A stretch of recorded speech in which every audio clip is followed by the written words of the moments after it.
Bismillahirrahmanirrahim. Assalamualaikum warahmatullahi wabarakatuh.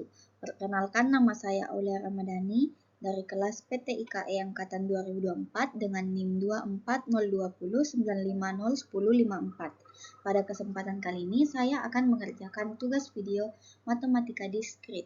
Adapun soalnya yaitu diketahui dua buah relasi R dan S yang masing-masing didefinisikan pada himpunan A dengan elemen A, B, C, dan D, yang masing-masing relasi direpresentasikan dalam graf berarah berikut ini.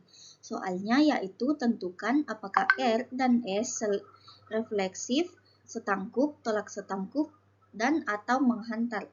Kemudian jelaskan alasannya.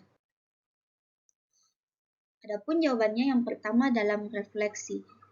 Sebuah relasi dapat dikatakan sebagai refleksif jika setiap elemen dalam himpunan A memiliki loop atau panah yang kembali ke dirinya sendiri.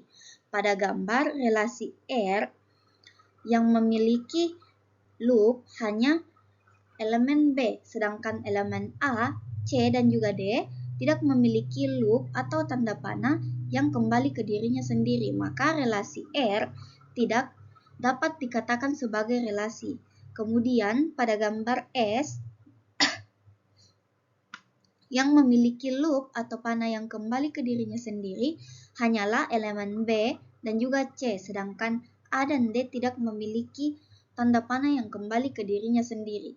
Maka relasi R dan S tidak dapat dikatakan sebagai refleksi. Kemudian yang kedua yaitu setangkup. Sebuah relasi dapat dikatakan dengan setangkup atau simetris jika setiap kali ada panah dari X ke Y, maka juga ada panah dari Y ke X.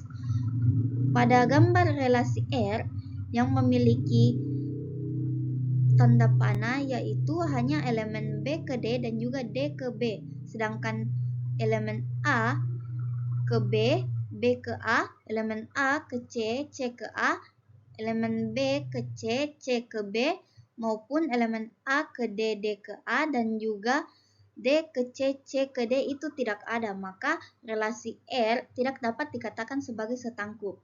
Kemudian pada relasi S yang memiliki tanda panah timbal balik yaitu hanya elemen A ke D, D ke A ke C, dan juga C ke A, sedangkan A ke B, B ke A, B ke C, C ke B, juga C ke D dan D ke C itu tidak ada, maka tidak dapat dikatakan sebagai setangkup.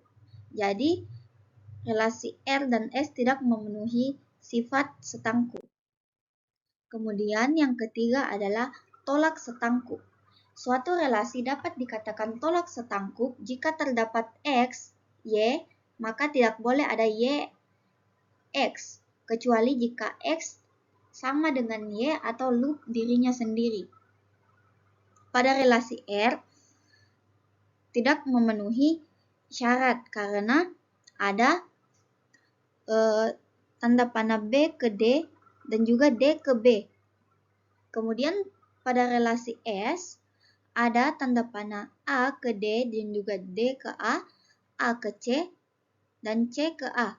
Maka kedua relasi ini tidak memenuhi sifat tolak setangkup.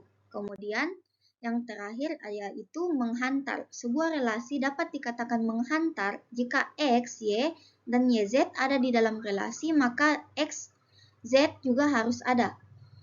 Pada gambar relasi R, elemen A mempunyai tanda panah ke B, tapi tidak mempunyai tanda panah ke C. Tapi C memiliki tanda panah ke A. Ini tidak sesuai dengan sifat menghantar. Maka relasi R tidak dapat dikatakan memiliki sifat menghantar. Kemudian pada relasi S,